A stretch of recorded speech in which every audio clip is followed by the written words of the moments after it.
keep watching these videos advertising things on YouTube, and I keep thinking, well, what would my pitch be? And I realise that what I'm trying to sell is quite overwhelming, because the question is, why am I giving away my power? Why am I not healing myself? Why am I not able to take control of my own healing? But at the same time, the very idea of all of those complex factors coming together and taking responsibility for those factors is quite overwhelming. So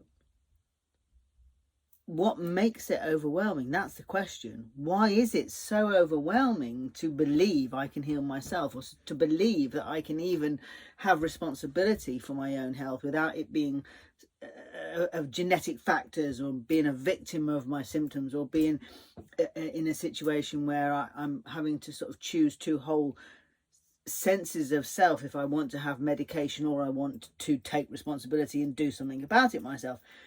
And I think what is required is really somebody that says, okay, I get the overwhelm, I get that I might resort to strategies that are apparently not helpful, and yet they've worked before and they just help me medicate or moderate myself, and what can I do in order to help me not choose things that I feel are not helpful anymore and not serving me anymore.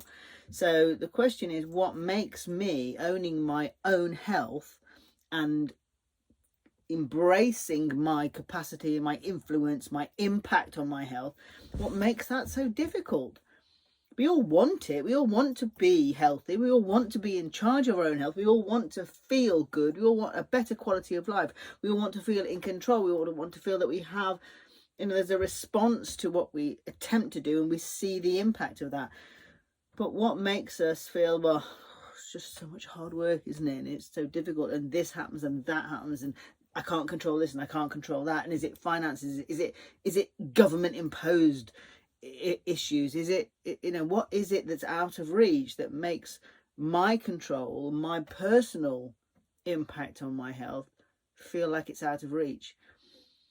So I'm proposing to recast the 7 steps to conscious health, recast the conscious element, and really engage people in what is it that they feel they have a problem with, what do they struggle with, what is it that you are stymied by, what is it you feel, I'm going to do this today and I'm not today. We've got habits that we can create. If we create them together, we've got new patterns of behavior.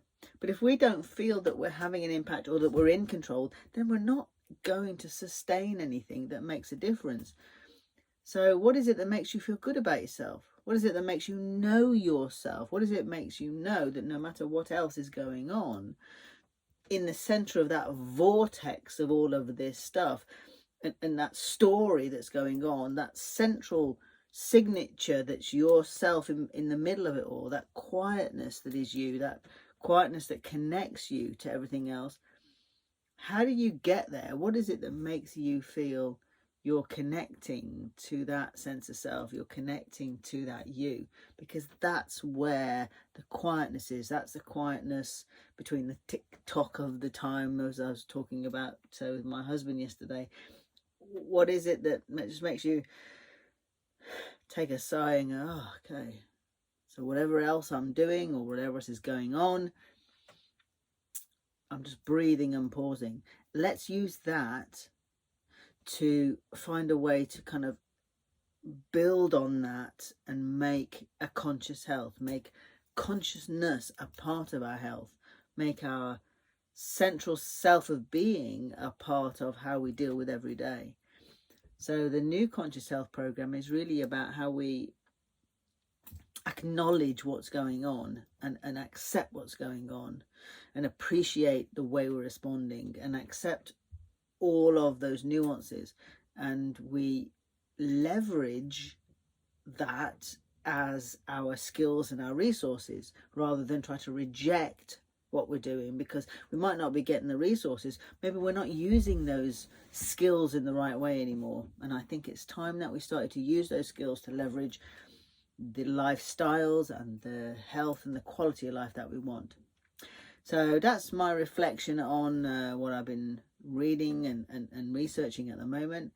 And it's time to start emerging from the impact of what's happened to us. It's time to start emerging from what we've been living through, as opposed to be kind of our living of ourself and our thriving. So watch this space. If you've got any questions or got any statements or thoughts about what you're doing and how you, just pick one thing that you're doing well.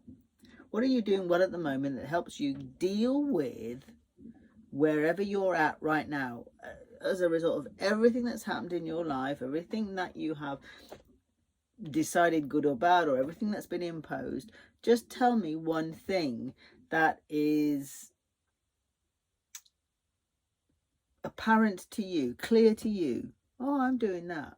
So to find that thing, you might need to take a breath. You might need to pause a bit. But what is that thing? Do you know, with everything else that's going on, I find myself in this. It could be making jewelry, it could be knitting, it could be walking and breathing, meditating.